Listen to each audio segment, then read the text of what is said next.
Well, it's good to meet you. Yeah, it's a pleasure meeting you too. It's a pleasure to meet you. Thank you for coming. Thank you for being flexible. First of all, that's what we got to do in this industry. Honestly, if you want to make it work, be flexible. Don't take anything seriously. Yeah, my schedule has just been so nuts. Because I'm very, very blessed. Like, I'm able to work from home, and for the most part, I can make my own schedule. But when things come up and I've got to drive all around the state, and I can't really.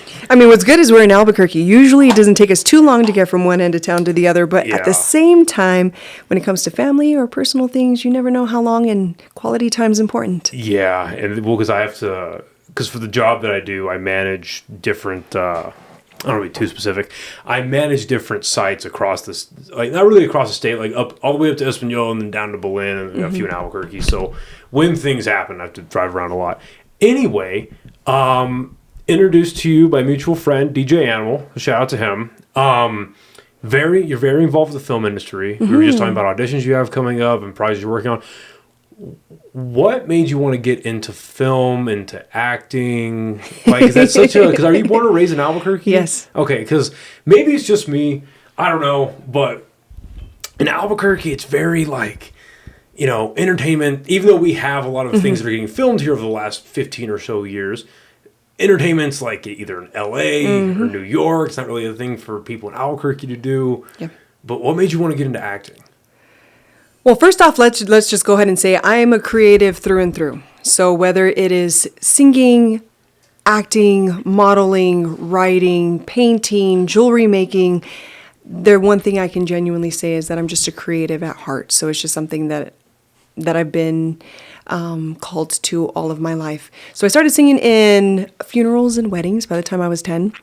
And that kind of set the tone for me to realize that there's something that you can bring to people emotionally for their special occasions that you really just can't do at other times. And the fact that I was given that opportunity, it started with a cousin that was getting married, and she was like, I want you to sing in the church for me. And me at the time, I was just like, cool, all right. I tortured my entire family with The Little Mermaid more times than I can count. But from that one wedding, suddenly I was getting asked through just word of mouth to sing in other weddings and funerals that were coming up. So as I was growing up, I was in swing choir and regular choir. And slowly when I got into high school, that's when I dabbled in acting and dance. And I was a dancer for Dance, Dance, Dance. It's a teen thing. Way back in the day when there was the beach water park here. It's a shame that it's not here anymore. Roaches, right? That's what took it down, right? A roach infestation, and then I want to say there's some food issues. Am I right? It was so long ago. I will definitely say that it was so long ago. Without talking smack about our state, people just take certain liberties that they shouldn't. Yeah. There was a lot of things that were happening. Here, dance, dance, dance, it's a teen thing. It's cool to be clean. And then there within the fog machines, someone's smoking, and, having a little too much fun in the water and finding leftovers from it. It's, So, so did the whole dancing thing. When college came, I realized that it was kind of one of those epiphanies. I'm really good at science. I originally wanted to do forensic science. They don't offer it at UNM. It's only at NMSU. So I was like, I'll take all the prereqs, and then I'll transfer. Took all the prereqs, realized I'm good at it, and realized I was bored out of my mind, and that I was trying to look for things that were still creative. And you said this was forensic science? What made you interested in that? Because I just asked because there was a small period of time where I wanted to get into something like that because I loved watching Dexter. Oh my gosh! Right? And I was to be in a show like that would be amazing. Yeah, I was like, I would.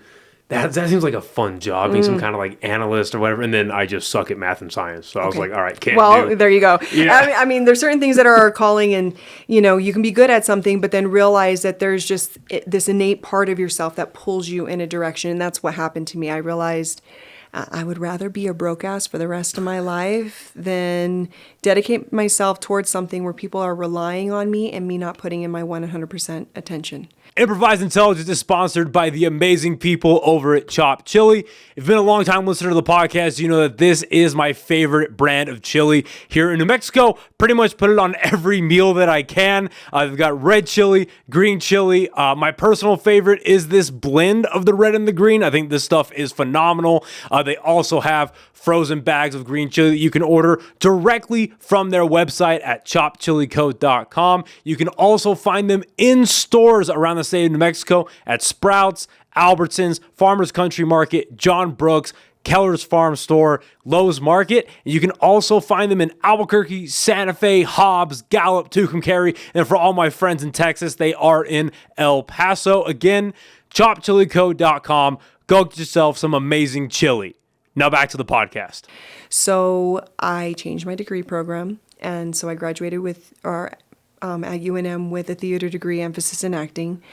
And from there, they give you all the tools, but because everything is participation credit, you end up graduating with no headshots, no reel, no actual experience, no materials to actually make it in the industry whatsoever.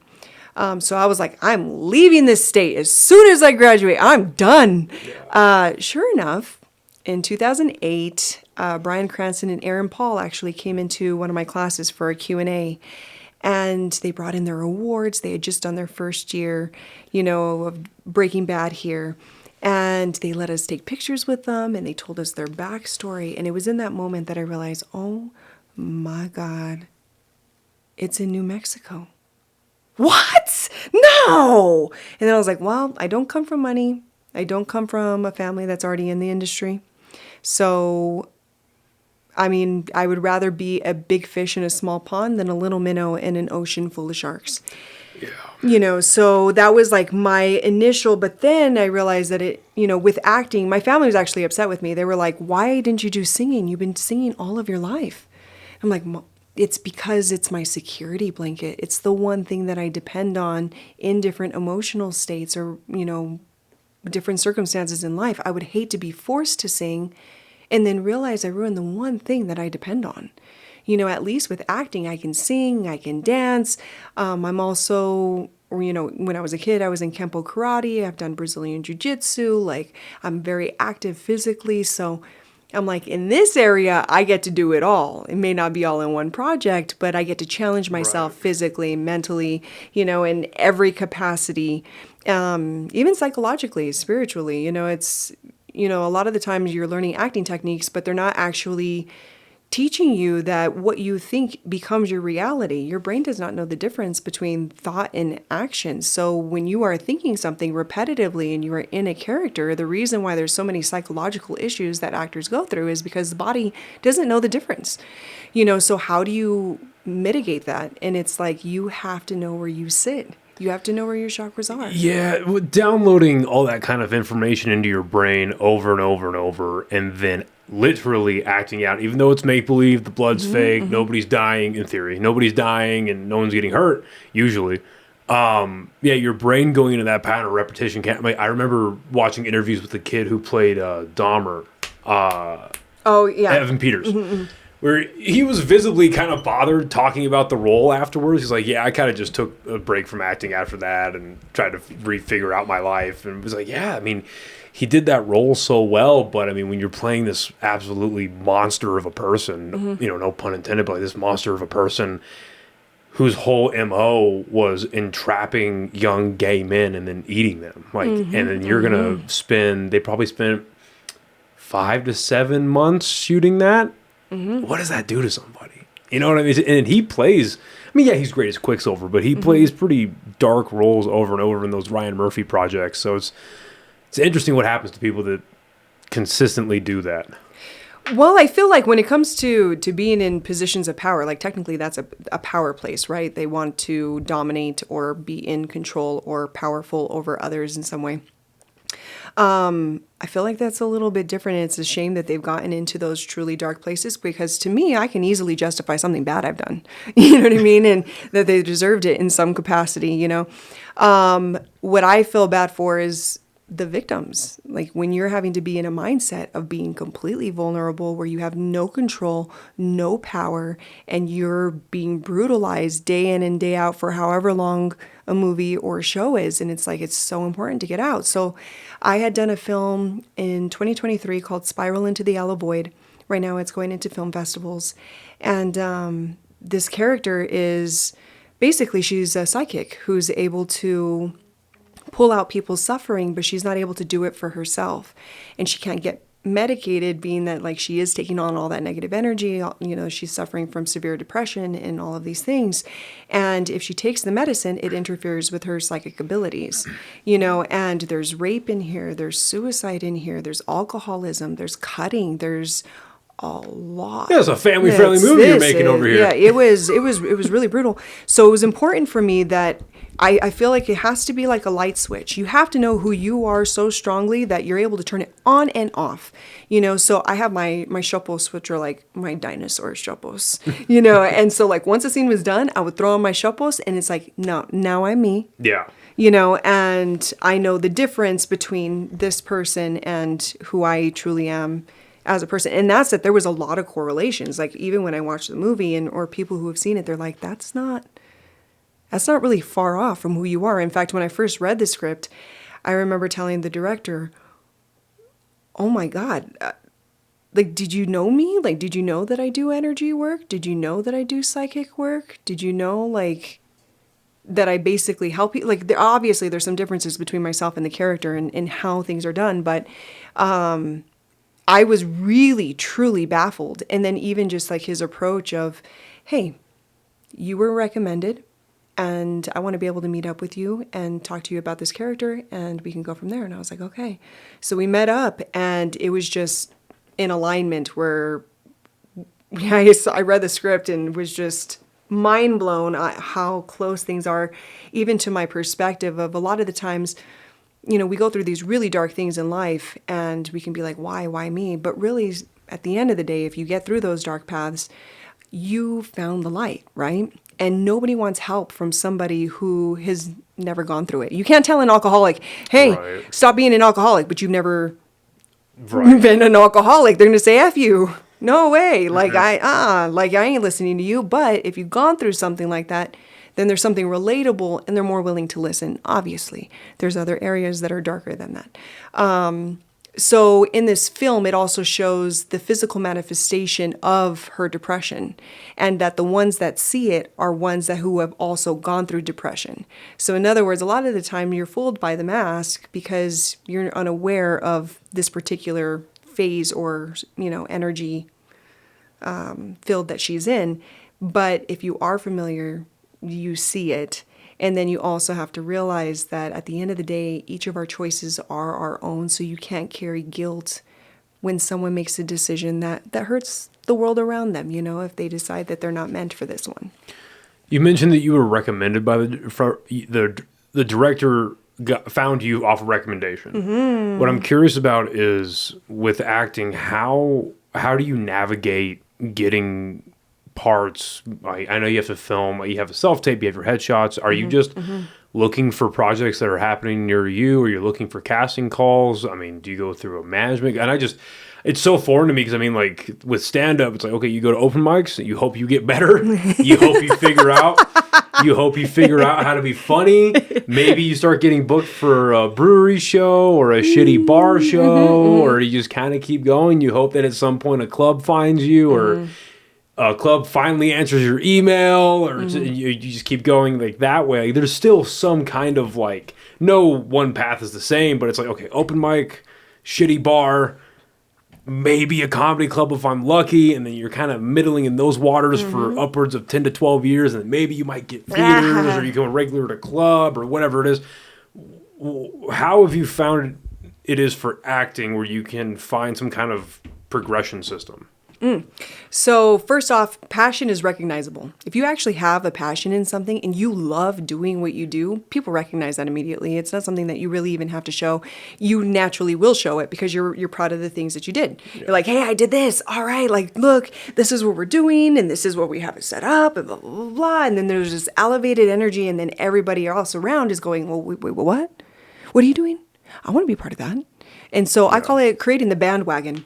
So when I started in the industry, like I said, I graduated from UNM and I didn't have any materials. So I did do background work.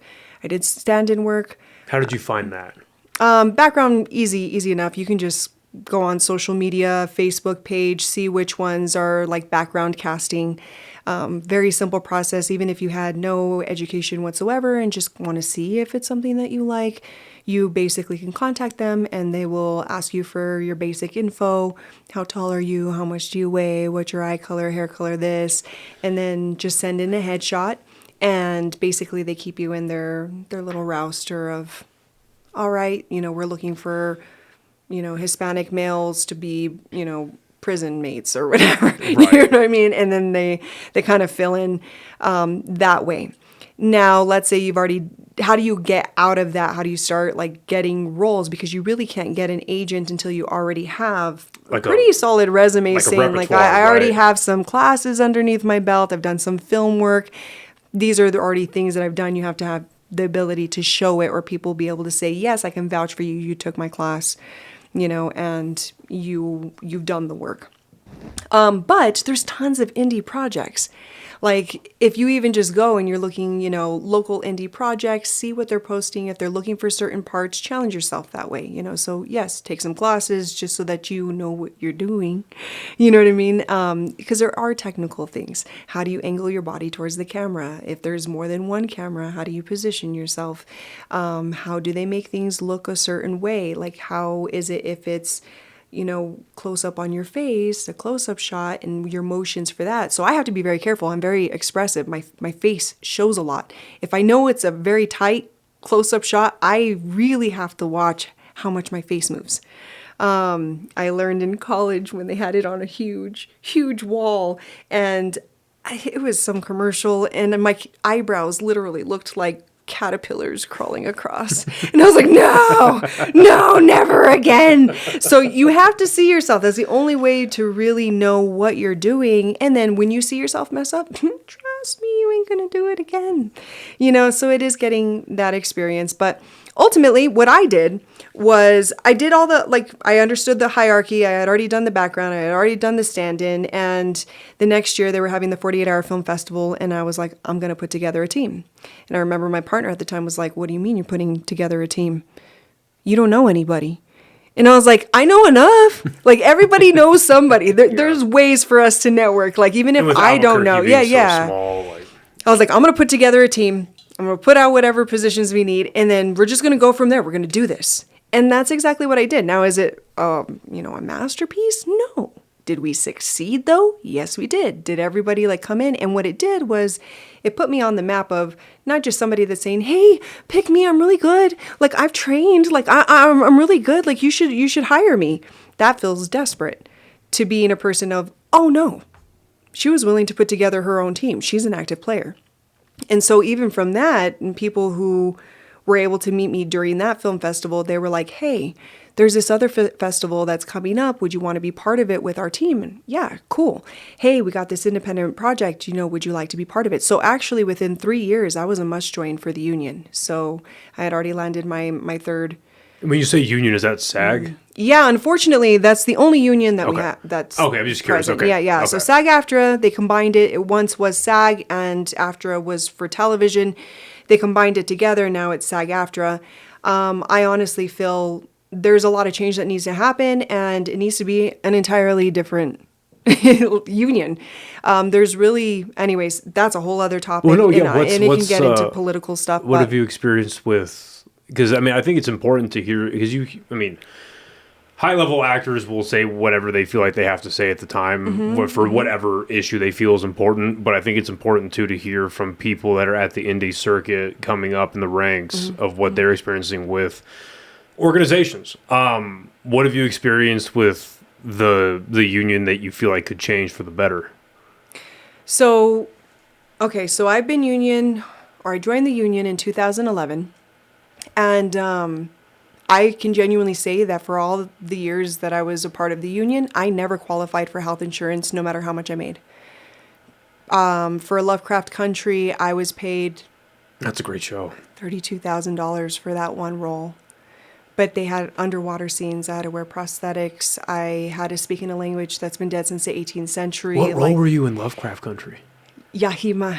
So she is, it was episode number 4, where it's kind of like an Indiana Jones style, and I was in the ship where the mummy comes to life. Okay. The mummy is me. Oh, no shit. Yeah, so I'm an Arawak tribal native. Mm-hmm. Interesting. Okay, I remember, because me and my girl, we watched that show as it was coming out. I can't remember, did they do a weekly drop, or was it all at once? I can't remember when that show came out, but we watched it, enjoyed it. The ending was kind of mediocre, but the show itself was great, and the guy who was in it, I know he got into a bit of Jonathan trouble. Majors, Jonathan yeah. Majors, he's fucking great in it. And the lady that played with him, I forget her name, but she was great. Journey Smollett. That was a great show.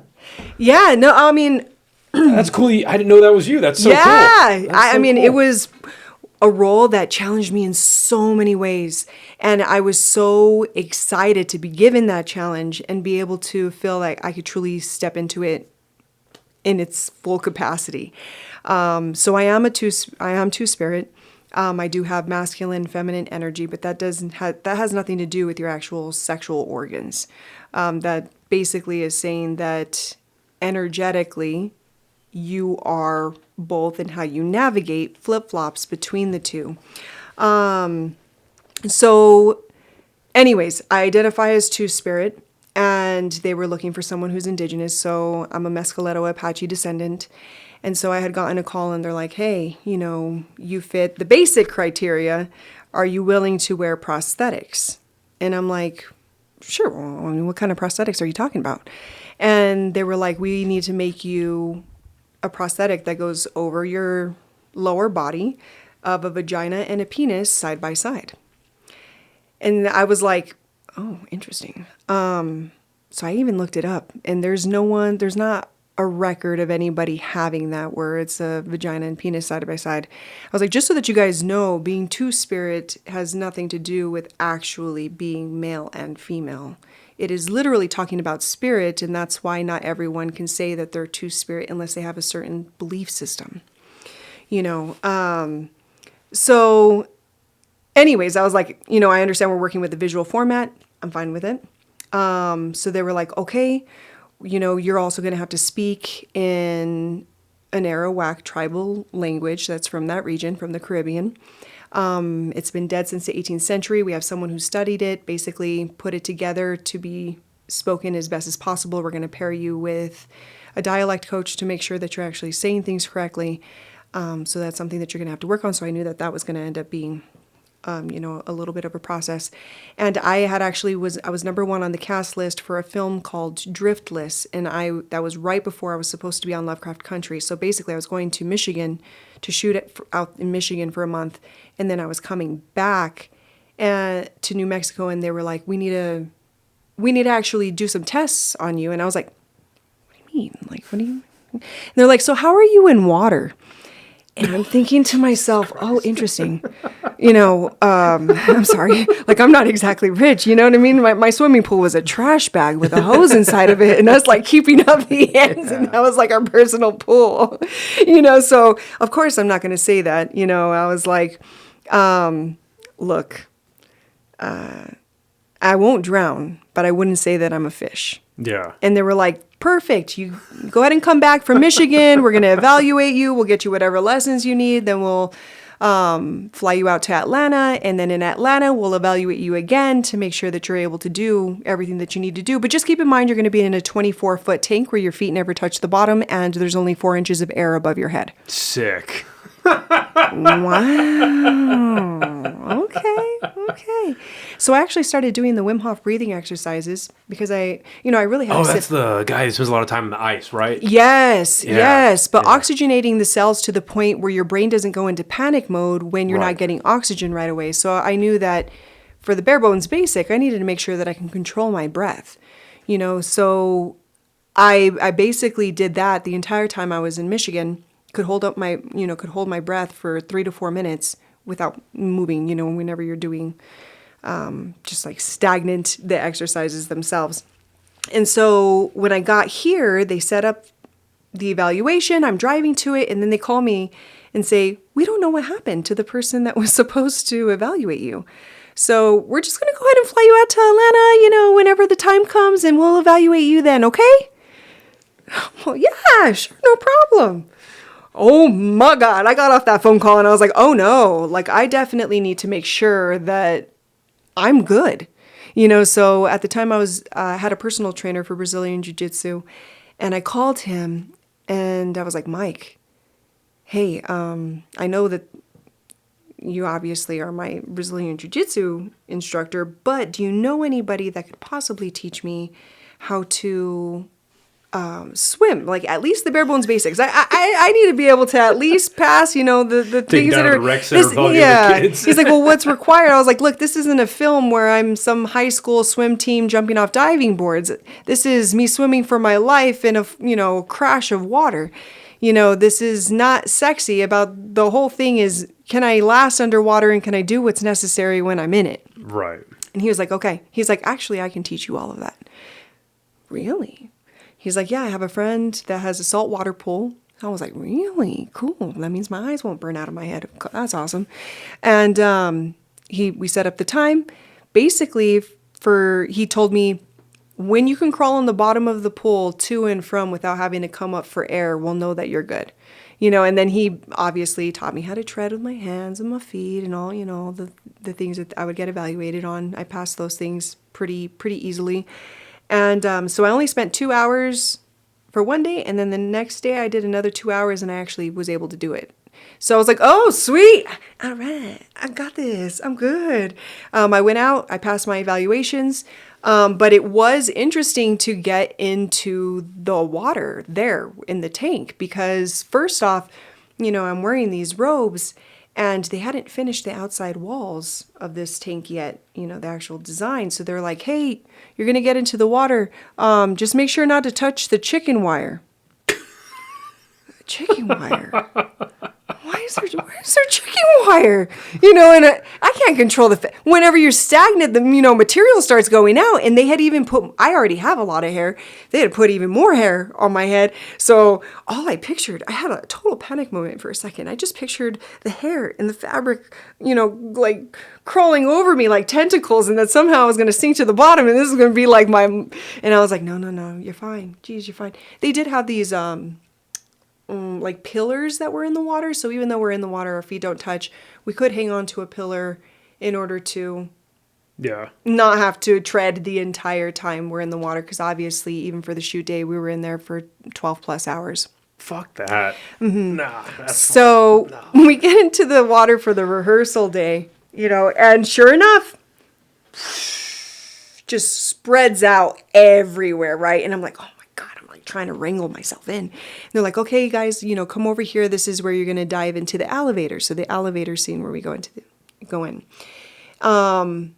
They're, putting us all into our positions. They're like, from here, you're going to go ahead and dive into the elevator opening. You're going to swim past Journey. You're going to swim past Jonathan. You're going to swim past Michael. You're going to get to the back of the elevator, turn around, and then you can come up for air. Okay, cool. Everyone had done their part easy. And, when you're looking at the top, from the top of the water, everything, the distance isn't quite right. Well, also, this water was so chlorinated that when you put your hands out, your hands would disappear. You couldn't see anything in the water. Literally just darkness. I don't even know how the camera saw anything because it was so unbelievably dark. So anyways, I dove in, I straightened out, I'm swimming forward, and boom! I smacked my head right at the top of the elevator, just perfectly dead on. Think! Oh. And I paused, and I was like, am I okay? Yeah, I'm okay. All right. So like they do have divers and stuff that are in there. So like I, went to grab the ledge so that I could tuck myself into this elevator. So they saw that I was fine. They helped push me down so that way I could actually get into the elevator. I swam past everybody. I come up in my spot. And I remember coming up and so happy. I was like, oh my God, I've never been so excited to hit my head in my life. Like I handled it like a champ. I'm a mermaid. Like I was so stoked. But that was really like the only accident, and that was just the rehearsal day. And thank God, because I smacked it dead on, I did have a bruise in the center of my forehead, but they were going to paint it anyway with the symbols that are on my head. So it's not like you could really see it. But yeah, I smacked myself pretty hard. The next day, Journey skid across that same area, but she skid, and it was right at the beginning, so she ended up cutting her head open, and for that 12 hours basically had an open wound in this chlorinated water for all of that time.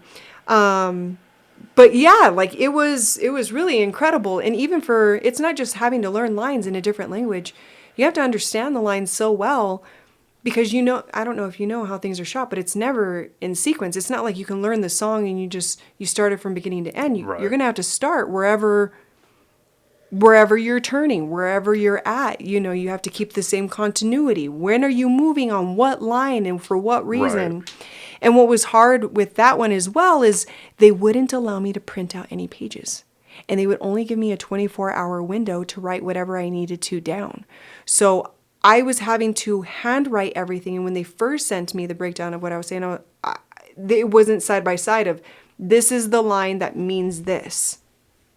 It was literally just separate. And I was like, I don't know how to emphasize or even match my emotions with what I'm doing, because I don't know which words belong to what.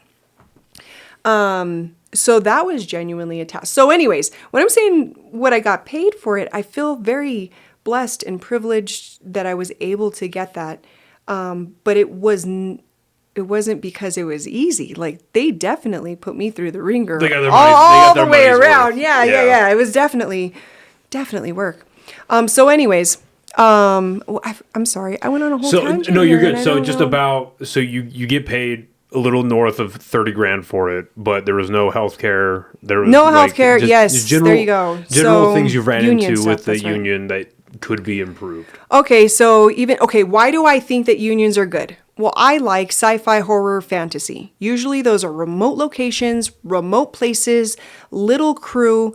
If you don't have people who know where you're at, things can happen, and there's things that have happened where actors go missing, females go missing, and there's no one to track them, so at least being a part of a union and having some kind of record of where you're supposed to be and who's responsible for you, or, protects us a bit. But I can genuinely say they have never there was moments when I have contacted them saying, I know I'm showing you all the, my G forms that I've signed.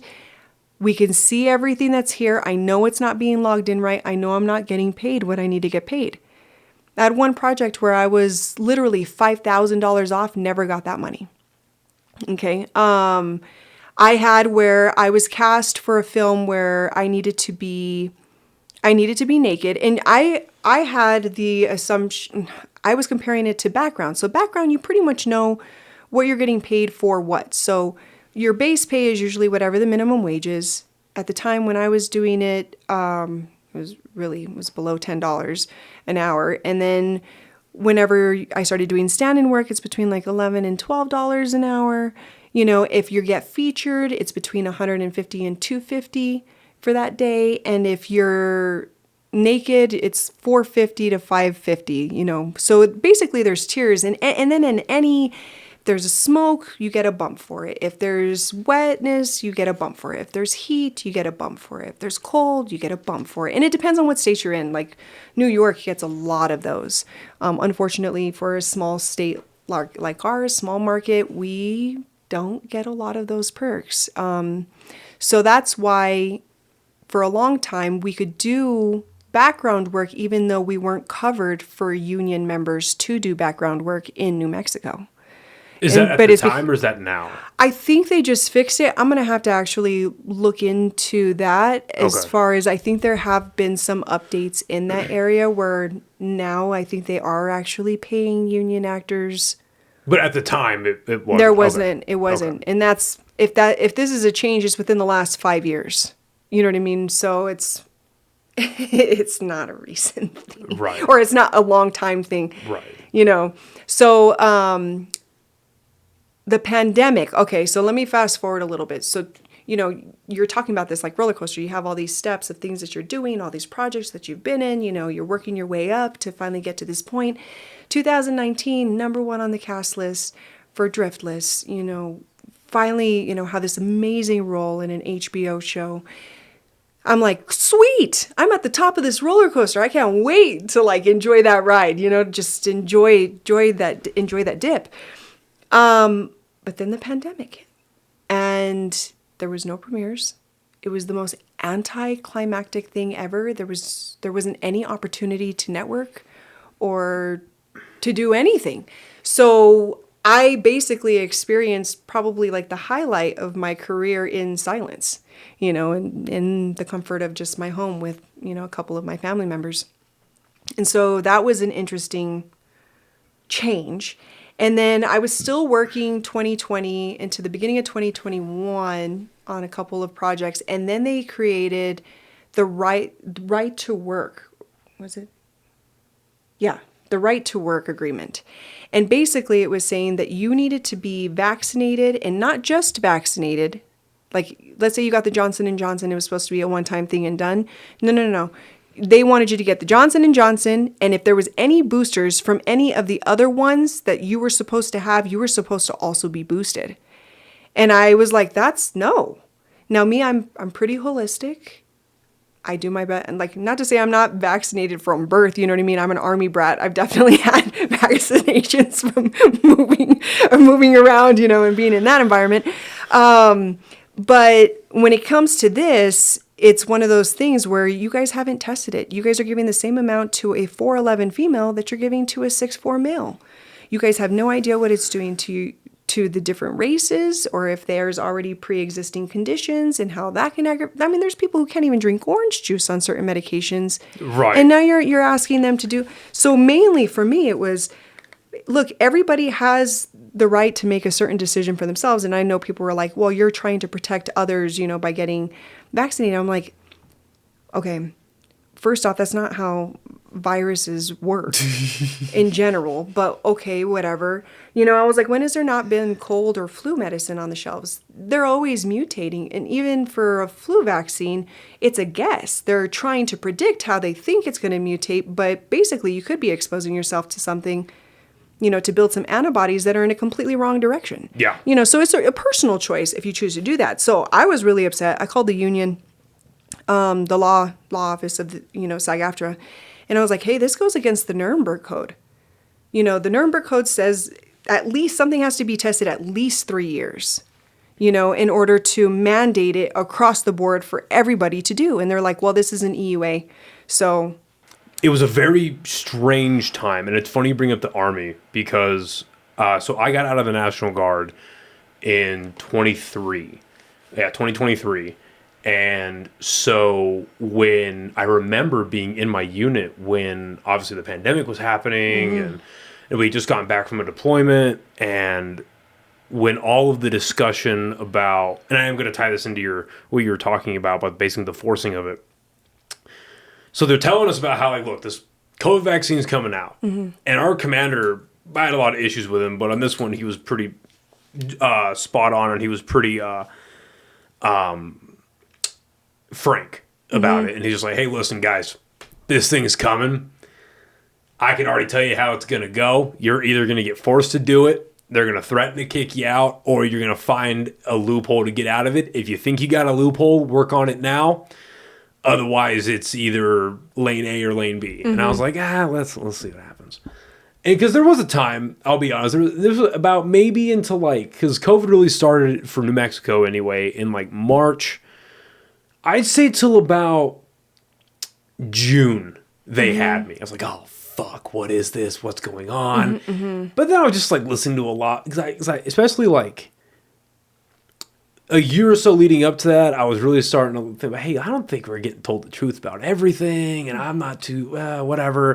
And then COVID happened. I was like, okay, I get it. We got to shut shit down for a couple weeks. Totally get it. All right, makes sense. Weeks turn into months, and I was like, oh, I don't know about this one. So I just started reading more about it, and then so around June or July, I was like, all right, this is starting to sound like a little bit of malarkey. This doesn't make any sense. And then I got COVID in Thanksgiving, and it sucked for a couple of days, but then it wasn't anything crazy. But I remember I was in a different condo at the time.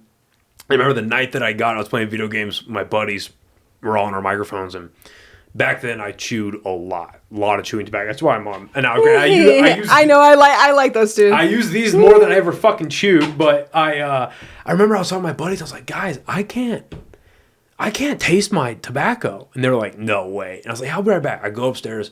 I grab a green Monster, I crack it, and it tasted like club soda. It tasted like sparkling water. Yeah. It's like, bro, I got COVID. And like, all right, well, you're gonna die. But I was perfectly fine. And then I remember February rolled around. They're like, all right, boys, vaccines here. Either fucking take it or whatever. And I couldn't get the loophole, and I was like, well, I'm not in the best standing with the military right now. They don't hate me, but they don't love me. I just want to do my contract and get out. I went against my better judgment, and I was like, fuck it. I'm going to get the Moderna. Just shoot me up with it. Whatever. So I get the two things, and I remember just since then, like, because they threatened us. They were like, hey, if you don't get it, you're going to get kicked out, dishonorable discharge, blah, blah, blah, blah. Anybody that they ended up removing from the army, they didn't actually remove them. They just, like, made them not go to drill for, like, 8 months. And then once it all blew over, like, all right, hey, we actually need you guys back. Come over. And I was like, okay, so I went against my better judgment for no reason. Oh, well. So that was pretty shitty. And of course, you know, the army, the military gets used like fucking guinea pigs for everything anyway. But then on your side of things, where my brain goes is like, because what did you call it? The Nuremberg Code? Okay. This is obviously outside looking in.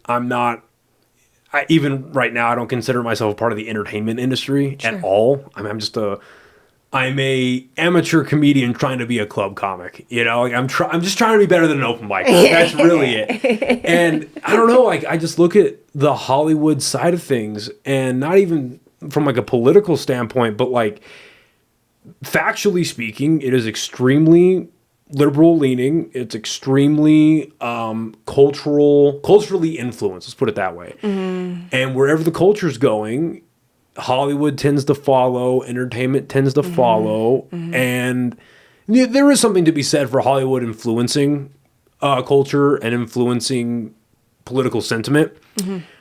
But especially at the time, like if you're looking at March of 2020 to,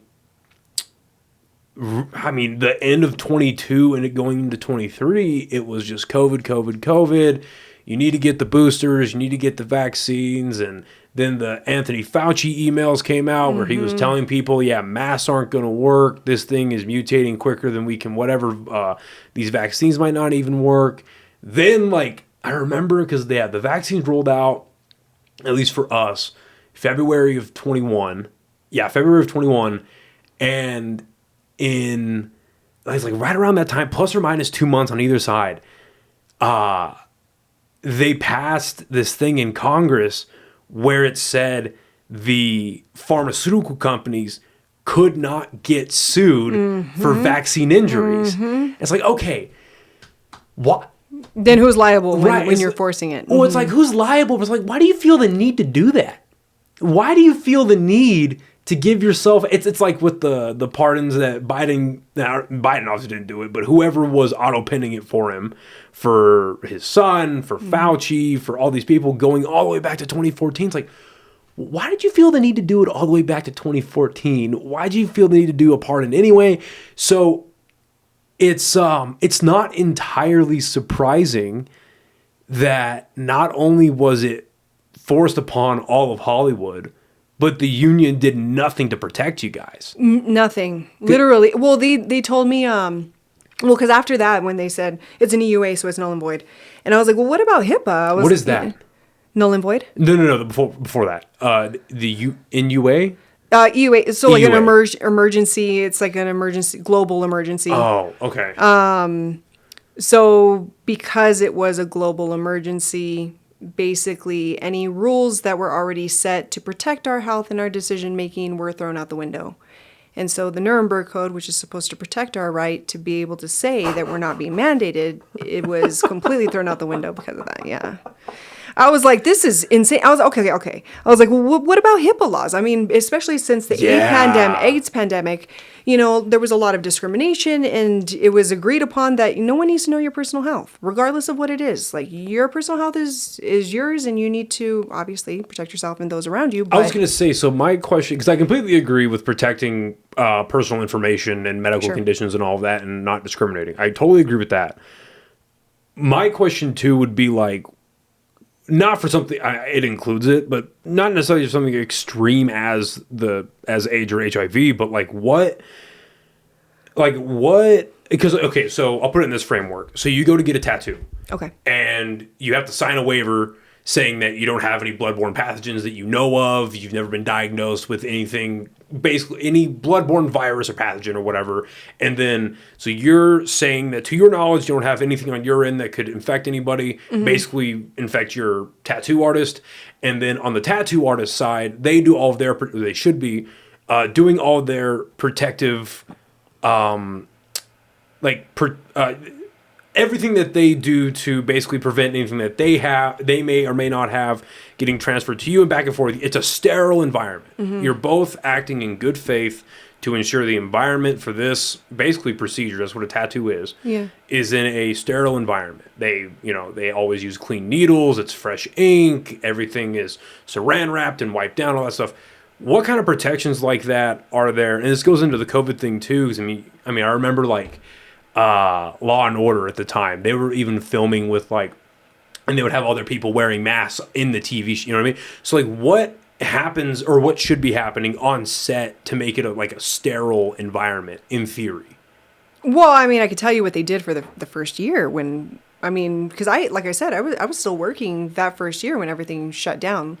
Not the craziest big projects, but, still projects were happening. And they basically were following what we had to do, where everyone has to wear a mask. They had us get tested. They basically would have us be in our car. Whoever was authorized to administer the COVID test would either go to our car, or we had to get down to a specific tent. They would basically do a spit swab. We'd give it to them. They would make sure that it came back clear, and then we were allowed to be on set. Because as an actor, I can't wear a mask while I'm performing. Well, tell Law and Order that. Right. So they test you for COVID, and then you would think that'd be the end of it. Then you had to get tested depending on how many times. There was some where you were having to get tested every day. Now, sticking stuff up your nose every single day, or depending on what type of tests there were, that's its own problems. Potential problems. Anyway, so those were kind of the parameters that they were having. When we're there, we did need to keep our distance for the most part. They tried keeping crews and, the cast very small, so that way they could separate us. There were, pretty much all background and stuff got eliminated. They were keeping everything. Yeah. So a lot of people weren't working because if they were background, suddenly all of that kind of got eliminated. But to stick with the union, okay, so what did they do? So I mentioned the HIPAA laws because I was look, at the end of the day, this is discrimination. Even them asking me if I've been vaccinated or not vaccinated, depending on how their perspective is, that can make me lose a job just because. That has nothing to do with whether I'm sick or not sick. You know what I mean? And they were like, well, we're not mandating you guys to get vaccinated. And I was like, what do you mean? If you guys are saying that we can't work unless we have these things, how are you saying that you're not mandating? Well, we're the union. It's the project now so basically it's this. But you're enforcing. Yeah, yeah, exactly. Yeah. So it's oh, okay, whatever. They're like, look, if they ask you to slate with your name, your height, whatever, and then have to say whether you're vaccinated or not, just don't answer that question. And I'm like, yeah, but then literally, and there's no one to be there to be like, oh yeah, as soon as I didn't say it, they're like, yeah, she's probably not. Swipe. Right. No one's inside the room for us to know if we're being discriminated against because we're not saying the information, even though it's our right to not say that information. Right. And they're like, and in any project that does have you do that, make sure to call us and let us know, because then we'll send out a reminder to them that these are the actual rules and that they can't do that. And I was like, oh my God, talk about setting yourself up.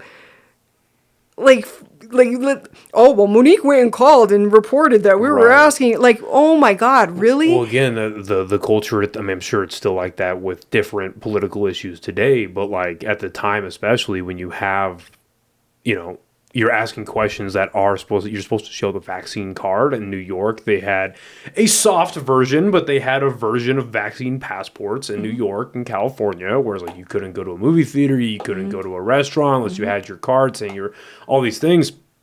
All you're doing at the time is you're setting yourself up to basically not get work. Yes. Because I mean, I'd imagine. It's a small world. Even though it's a big industry, it's a small world. People talk, managers, agents, producers, directors, they all talk like, we really wanted so-and-so, but they just didn't. Yes, exactly. They didn't want to protect their neighbors. Yes. So I guess we can't. And then and it's good to see for the most part, at least on this specific topic, the sentiment's changing, but the genuine overreaction to it, especially with everything we know now, it's like hindsight's not exactly 2020 on this one.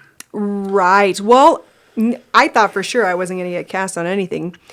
So I told my mom, because obviously there are people that are like, there's loopholes or blah, blah, blah, blah, and I was like, I can't do that. Like, I genuinely feel that all of us should have the right to make decisions for ourselves based on whatever those circumstances are. All of us have different circumstances. Yeah. What's motivating us. So, I was like, I can't do that. I can't be like, oh yeah, I'm going to go ahead and get the vax so I can work, but you really shouldn't. So that way we can make our point that, we should have the right to make those decisions for ourselves. You can be the social martyr, not me. So I got my back tattooed. I shaved both sides of my head. I was like, all right. And then, sure enough, some auditions came up and they actually didn't ask for me to say whether or not I was vaccinated. I was like, oh wow, they didn't ask. Both of those projects. So I was cast in two different projects, top billed cast, and sure enough, right after we negotiated contract and everything, they go, oh, and would you be able to send us your vax card? And I was like, I won't be able to do that for you, but I can certainly get you an exemption. Sorry, we're not accepting any exemptions. Done. Both of them down the drain, right? So technically, being a union member, I should have been paid for what was negotiated in each of those contracts. Because that was the factor. The union is saying they technically can't mandate us. You know what I mean? And so here it was. Ta-da! Here it is. So I call the union and they're like, well, we can put you in touch with the representatives, So they put me in touch with the representatives for each project. And I talked to them and both representatives agreed that I needed to be paid for both of those projects. It's like, okay, well, then what's the next step? MIA, dude. No email return after that. No phone call pickup after that. I call the union again and, hey, this is what's going on. Got in contact. They said I should be paid. Where do I go from? Oh, we don't know what you're talking about. Of course I don't. Huh? What do you mean? Well, we can put you in touch with I've already tried to get in touch with the representative. I have the numbers right in front of me. I have their emails right in front of me. I have the correspondence between what is the next. Let me go ahead and transfer you. No, I never got paid for either one of those. Okay. And then they started making rules. So now, so as you can see, now you can monetize pretty much on Instagram, Facebook, TikTok. I need to get on this. Now that my Instagram's kind of exploding, I need to get on that. You really should. I mean, do it. You really should do it. Yeah. But SAG-AFTRA covers anything that is voice recorded or video recorded. So technically, right now, if someone was like, hey, we think that this person doesn't have a SAG contract, they can call the union, report that I was on here. They can look into me and be like, oh, we're going to go ahead and report you. And I can lose my SAG card for doing a podcast. Right? Messed up. I had where I was modeling and they wanted to do a little video. So I want to pause on that really quick. Mm-hmm. So, okay. So basically, when you're under the union, anything you do that is recorded, anything has to be approved by the union. Technically. So a lot of it goes under the table. Obviously, people have their Instagram accounts, their Facebook accounts. They're not necessarily making any money. But let's say they end up making money and someone reports them because they know that they got some money somewhere that's coming in. That's what I was going to say, because social media in general, you have to, if you're in the entertainment industry in any kind of way, you have to have a social media following. That's kind of like a non-negotiable. Exactly. And this is where it gets frustrating because technically, let's say you have one jealous person that knows that you made money on one project. that wasn't union, you're not going to do well. So like, let's say you can get your SAG card removed. This is the extreme, but like, let's say, because like, obviously like I've never paid anyone to come on the podcast. I didn't pay you to come here, so you're not making money off being here. But let's say tomorrow morning you wake up to an email and the massive like Rogan goes, hey, email from Rogan's team. They saw you something. He's interested. He wants to have you have a conversation. You go on the biggest platform in the world right now. You have a 3-hour conversation. He's not paying you to do it. You didn't, whatever. You're not receiving payment. But they could see that and go, well, she did that and it could yield possible. That's so crazy. And it doesn't matter as long as it's video recorded or voice. So what they want you to do, or they would say for you to do, is that you have your business or your company that has this podcast. You would have to contact them and say, I want to create a contract with you so I can have SAG performers. And even if it's deferred pay or you're going to pay them a certain amount, you would basically have to submit what you make for your business, what your projected amount is, what you're paying us, and then develop that contract that's Zeros standard. Across the board. Right, no, it sucks, dude. Like it's one of those like how do we get people to like follow us or do things, when we're constantly walking on eggshells. Interesting. So I basically so I was still frustrated, and I was part of the board whenever this was starting to come up, where it was like anything, because they own it all. If it has any form of video or any type of recording, it needs to be accounted for. And I'm like, oh my God, like now I'm part of the board. Everyone is watching me. Like if there's anybody that could, SAG-AFTRA. So we do have a union board here. Okay. Obviously small market. I mean, I literally was in a board meeting where they're like, we ask you for your guys' opinions, but yeah, it really doesn't hold any weight. Yeah, it was really brutal. It was really brutal. I'm not going to say who as in the name, but what position told you that? Like what, like... The regional, the one that owns several states. Yeah. Yeah. I was just like, wow. And like, that's what we face. Oh, so I was talking about the union. Okay. Here I was on this project, supposed to be nude, thinking, there's always bumps. Like, so yes, you have your base rate, and then anything that you do that's extra, that's a bump for whatever they're having you do for the day. So they get me, they paint my entire body like a dead person. I was supposed to be dead on a morgue table. So they were painting my entire body. I was going to be basically topless. I did have like the drape that was over my lower body. They had never shown me the contract prior, which is pretty typical. We usually end up seeing our contracts the day that we get there. I got to my room and I was like, what? I'm only getting paid $336 for a day? And that's that I had to join the union for that project. I had to pay $1,200. They're like, oh yeah, you like getting that money, huh? Okay, well, this is your third one. If you want this role, you want to accept it, you need to pay your dues to join the union, and it's $1,200. So I was like, well, I'm going to be on 3 days. If I'm making approximately, at that time, you'd only get paid like 800 and some a day. So I was like, well, I'll make basically, it back.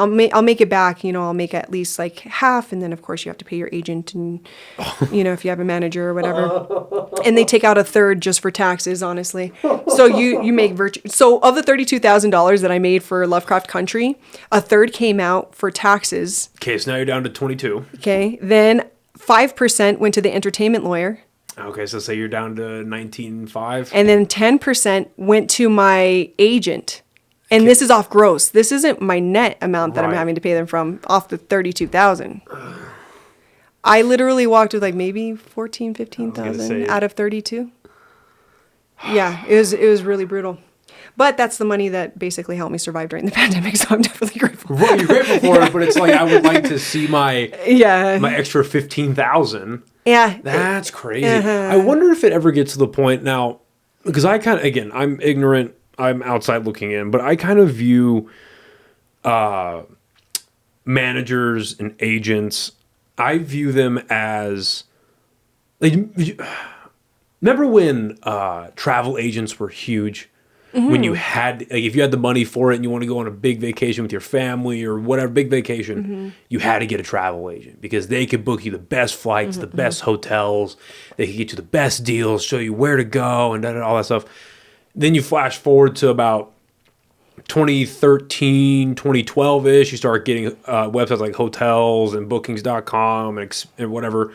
And it's all these websites that do it all for you. So it's like, hey, here's your best rate in theory for this, this, and this. Basically it did get rid of that industry altogether. Mm-hmm. I wonder if because I view them that way, but then I also view them as like in the government where there's lobbyists. I wonder if in the way that, because lobbyists will obviously lobby for their cause or their, whatever like subject. Mm-hmm. Obviously, agents and managers are going to fight tooth and nail to keep their jobs and to keep their positions in Hollywood. But I just wonder with social media if it ever gets to a point where you don't need that, where the studios could possibly just go directly to the actor or to the comedian or to... You see what I'm trying to say? Sure. And there are actors that are well known enough that does happen where they're not a part of the union. Okay, so...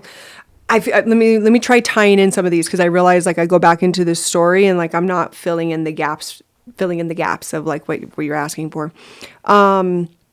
So there, okay, why would we have an agent? Why would we have a manager? Manager definitely comes later. You would have an agent first, and that's basically just getting your foot into the door for some of the bigger projects that are within your area. And it's because there's a weed out process, right? So first you have the description that's inside of the script.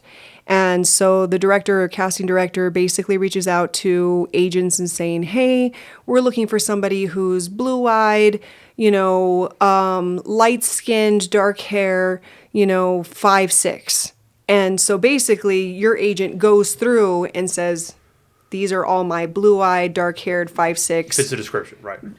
Females, and here's a couple of wild cards. Maybe they might throw you in. So if you made it past already that, you already succeeded. You already made it past one of the, like, boundaries. Right. Like this invisible one of the barriers. Yes. So then what they do is they end up setting up the initial audition. So all of these auditions go out. And we go into for the casting director. The casting director takes a look at us and basically is like, okay, well, of these, however many people they got in that first round, we really only want to see these 7 people for a callback audition to make sure that they can take direction or that they can change, whatever XYZ and who's the best fit for the part. So if you get a callback audition, damn, you just pass another barrier. Right. You know what I mean? You've already really gone far. So then you'll go back for the callback, and the next process, and depending on what it is. So for Breaking Bad, when I was auditioning for Breaking Bad, there was 3 phases for me. And so basically it's the casting director, then you'll have one with the casting director and the director, and then you'll have one where it's the casting director, the director, and network. So network wants to also approve whoever the top choices are. So you'll have multiple auditions. And of course, role offers do go out. So what you're talking about is it possible to just like avoid agents or managers? Yeah, if you're well known enough that somebody who just wants to use you, a lot of the time I feel like those are favors, and we're all guilty of it. If we're making a project, we want to hire our friends or whoever's in our... That's the entirety from like, not the entirety, but that's the vast majority from what I've learned in my short, little under 3 years of being in stand-up is... The way you progress is networking and getting vouchers. Mm-hmm. That is how, like, me and my buddy AJ, we went out to Austin last year. We're about to go out again here in about a month or so. And the only reason that me and him had shows out in Austin is because of one of my friends that's out there, Allison. She's amazing. She's well known in the Austin comedy scene, and she was like, yeah, I know about, like, there's my show, her show that she had that week, and then there was a couple others, and she was like, okay, these are shows that I could comfortably vouch for you guys, and it's realistic you'll get on. Like, you're not going to get on a showcase at, like, Rogan's Club or, like, Cap City or anything like that, but, like, these ones still in smaller comedy clubs, smaller whatever, these are shows. This is the best we could realistically... I was like, yeah, I'll take anything. Like, yeah. Sure. And the only reason we got those shows is because she vouched for us. And then with every single show afterwards, it was either her or the people that did the producing for the show. They're like, thank God you guys are funny because we've never seen you. It's only because of the vouchers. So thank God you guys are funny. Like, yeah, hey, thanks. Yeah. See you next time. But that's the vast majority of rising up is just getting vouchers off of people that are ahead of you and they're willing to say, hey, yeah, this guy or gal, they've got it. Yes. I mean, I'm going to agree with you. Like, I can genuinely say that the lead roles that I've landed is because of people that I know that are in my corner. Yeah. You know, the first lead role I ever had was a film called The Control Group, and we shot in Fergus Falls, Minnesota. You know, and it's like, how did it end up there? I had done a sci-fi film festival. I made a friend that was out there, you know, and he was one of the crew members, and he ended up doing the website for that film. And it just so happened that the director was like, hey, I'm looking for a female that can be tough, strong, carry authority, but is also beautiful. And, you know, people will want to look at her. He's like, I'm having a really hard time finding this.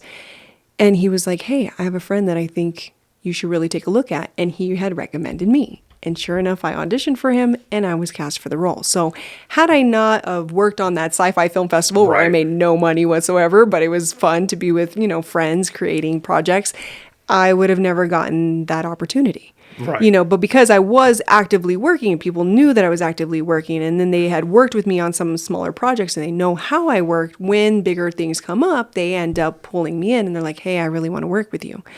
The only thing is now things have changed. Like the acting world, you know, from previously 5 years ago is very different than what it is right now. Right now, I mean, there's access to everything. How do you shrink it down? You're shrinking it down by having an agent, you know, where they can say, okay, instead of looking at 10,000 people worldwide, I'm going to go through these agents that are within this region or this state, and that's how we're going to kind of narrow down what we're actually looking at. That's a good point. Yeah. So, and it's, yeah, I mean, basically that's how you're getting your foot in the door. It's an extremely efficient filtration process. That's interesting. Yeah, that makes sense. I just have a natural aversion to people that gatekeep. You know what I mean? Yeah. And sometimes gatekeeping is a good thing. Okay. Like, I'm not going to name names, but, you know, it's just there's some people. Well, there's something respectable about it. Like Adam Sandler's team. Yeah. He always works with the same people. He has his boys, you know, and then you can see the same thing with Tim Burton. Yeah. He has his grouping, you know, that he works with on every single project. Right. So there's something admirable about it. You know, of course, us on the outside is like, how do I work my way in? I really would like to be part of those things. You know, how do I get in?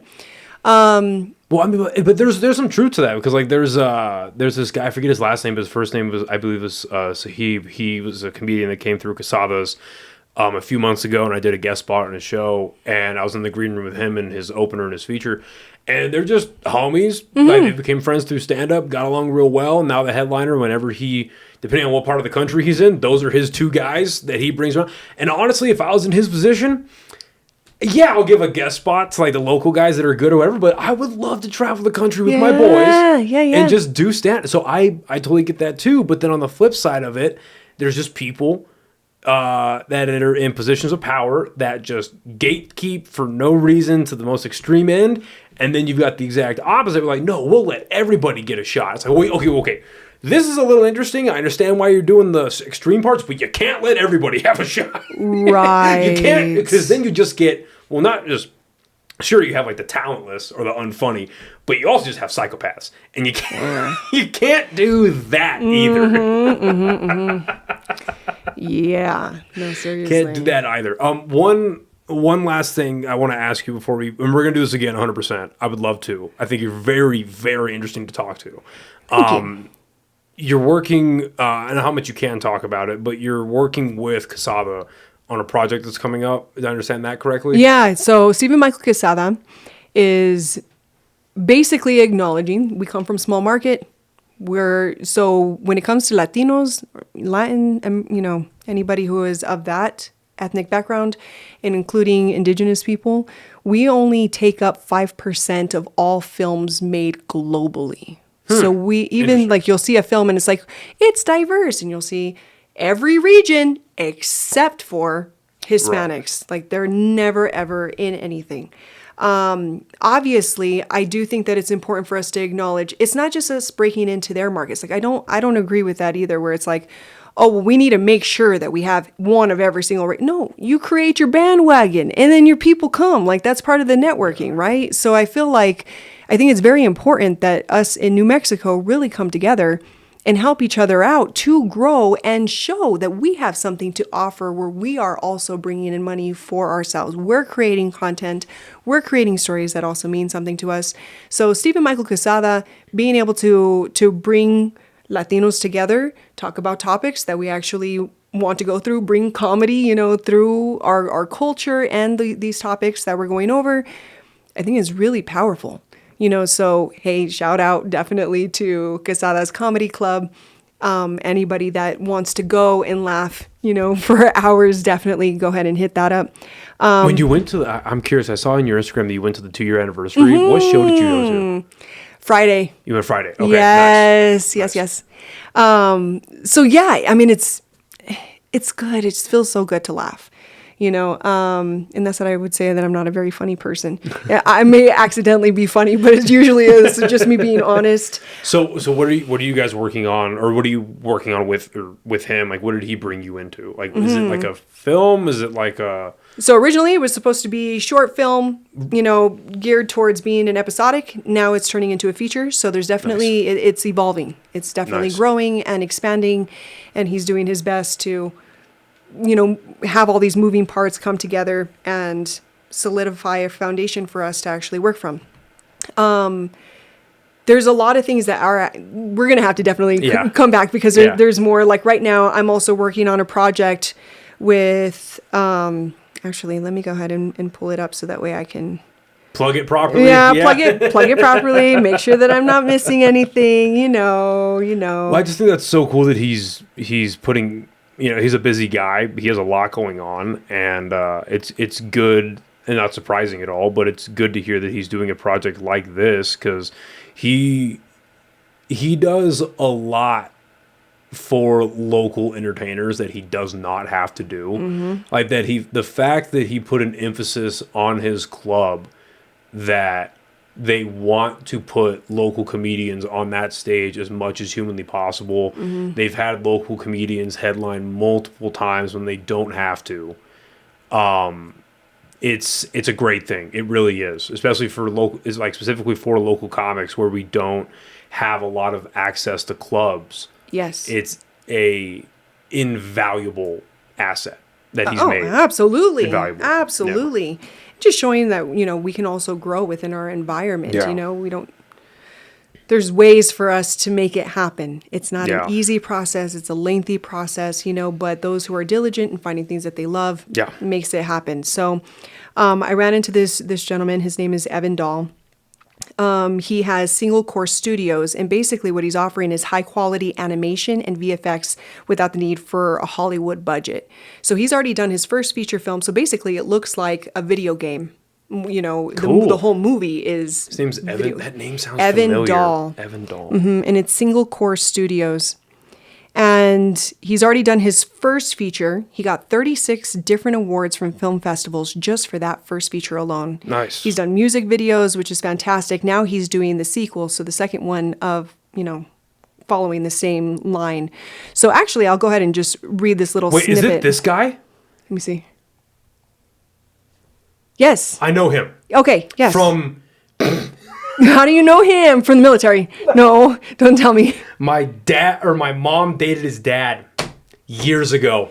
Like when I was like that big. No way. That is so weird. No shit. Yeah. Well, I mean, it's crazy because 2 years ago I ran into him at an event, and he had basically asked me, "What do you want? Like, what do you want for your acting career?" And I said, "Honestly, I love to be challenged. Yeah, that's what I love." Tell him Noah Vargas says hi. See if he remembers that Vargas, name. K. That's so weird. Anyway, you're saying, so VFX. Yeah, so let me go ahead and read a little bit of what he had written. He said, "My upcoming project, Without You, is a solid example of what Single Core Studios can offer. Every movie becomes better than the last, and this movie will set the new standard. Without You pits the main character, David Baker, all alone in the middle of a city as he fights through ravenous mutant creatures to get back to his family and team who awaits him. But time is scarce as they must all leave the planet for good to escape its impending fate. So whenever I had this conversation with him 2 years ago, I had told him, look, I love to be challenged. I specialize in stylized body movement, voice manipulation, and had, I think, maybe a 5-minute conversation, and all of a sudden he hits me up and he's like, hey, we had a conversation a long time ago. I don't even know if you remember me, but I have this going on and I want you to play one of the mutants, this matriarchal, head figure that's, all mutated. So yes, so I'm super stoked. So that he's having come up, obviously trying to lock in locations and being able to film this style, is always an interesting thing. But what I'm proud of is that he's a young dude. He's 29 years old, already did his first feature, and I'm like, all right, cool. I feel very blessed with the accomplishments I've had. I have lots of different things. Like I'm in a DC Black Label Suicide Squad comic book, for 2 different characters where they use my likeness. Okay, back up. What? Say it again? Yeah, so DC Black Label Suicide Squad Blaze. There's three comics for that. Yeah. And I'm in all 3. Yeah, you're gonna have to go back through if you've already read them. But so I'm literally, I play the main one would be Tanya. And it's funny because I had both sides of my head shaved. So when they used my likeness, they created, her head shaved around, but she had kind of like afro hair on top. But yeah, so I've done that. I've been on the cover of a novel that was written in the UK. I've been on the cover. No shit. That's so funny. Yeah, I'm on the cover of a novel that was written here. I've on the cover of an audiobook. I have a gentleman that's in New York that I've never met in person, James Lemke, and he created a native superhero and actually sent me the comic, and he's like, I realize that this isn't you. He's like, but you are what inspired the creation of this character, and if we ever turn it into a film, I would like you to be able to play Sweet Raven. So that's called Sweet Raven. So I've definitely done I need to do a backwards bucket list. I need to write down all the things that I've been able to do that I never thought that I would do, or, opportunities that have come my way. But the one thing I haven't done is actually create my own work. So I'm looking at this 29-year-old going, wow, I feel like I need to step up. I need to definitely start getting myself out there, because I obviously, I more lean towards sci-fi, horror, and fantasy. Why? Because I get to use everything in my tool belt. I get to use specialized movement. I get to use voice. And I know that the projects that I'm in, I really like them for what they are. You know what I mean? But I think that there's something that I could certainly offer that would be different than what everything is, everything that I'm seeing come across my table. So anyways, what I'm saying is that I'm inspired and I'm seeing people take action. And Stephen Michael Quesada is definitely at the forefront. Evan Dahl, definitely somebody who has captivated my attention. I also have been working with Galen Walker. So whenever I swam in that saltwater pool, it was a friend of Galen Walker. Galen Walker is basically the one that owns all of the Ninja Turtles. Do you know who I'm talking about? The name sounds very familiar. Yeah, so watch. Let me go ahead and pull that up real quick. Galen Walker. That is so crazy. But he was trying to build... So basically, Netflix is just for Netflix projects. What he was trying to do was create a studio here for indie projects that we had a facility that we could actually shoot in that was geared towards us. It was supposed to be near the airport here in Albuquerque. And he's getting sued by Santa Fe for interfering with the aesthetic of New Mexico. And so it was supposed to have already started to be built in February, and it's not even started because he's going to court. He's getting sued. Yeah. Why? It's in the middle of nowhere. What are you blocking? Yep, that sounds about right. Some desert? I don't get it. Yep, that sounds about right. Yes, it's so frustrating. So there's a lot of political things. Yeah. That are here that it's just what is really going on? And the fact that you can shoot overseas cheaper than you can shoot here. Right. So this is another thing with the union. The union they have to pay for the health insurance that I've never qualified for. Okay, it's about $160 per day per person. So, however long that project is shooting for, whoever's getting those union contracts for those actors has to compensate that amount of money for all of them. It is cheaper to fly a cast and crew overseas. Yeah. To shoot in a country where you don't have to pay those fees than it is to shoot here. And that's a problem. I agree. I mean, there is so much that I want to dig into when we do this next time. Genuinely. So I have so many fucking questions. I think you're a incredibly fascinating person. You've had a very, very interesting and rounded career so far, and it's not stopping anytime soon. Thank God. Thank you. Such a small world that Evan Dahl's involved. That's weird. Yes, I know. I'm going to think about that for a little bit. But listen, I want to thank you for your time. Thank you for being flexible, incredibly flexible, because your life is just insane. Where can everyone find you, like on social media, to support you? How can people support you? Hey, honestly, just typing my name into Google, Monique Candelaria, you'll see my different handles for Instagram and Facebook. Instagram is the one that I'm mostly on, so that's MOCA369. Facebook, I'm rarely on, guys. Like, I mean, you can definitely hit me up there, but that one, I'm just not that invested. I definitely will start posting more on Instagram, also because I make jewelry and I do energy work, but that'll be MKC.369. And I am going to start a TikTok. I haven't, but just so that I start. Yeah, I get it. I'm not on it either. I get it. It's so frustrating. Yeah, It's okay. Yeah, I get Things it. to work on. Yeah. So yeah, I definitely want to be able to come back. Yes, we will do this again very soon. Certainly, let me know whenever we want to chat about any topic. Within the next 3 to 4 weeks, we will do this again. Okay. For sure. This is phenomenal, and I have so many fucking questions. I don't even think I answered some of them. There was definitely some things in there where I'm like, wait a minute, like why? Oh, that's what I was going to say. I did join FICOR. FICOR basically allows you to do union and non-union work, so that way I could protect myself from getting in trouble for things that I shouldn't be getting in trouble for when we're already having a hard time getting work.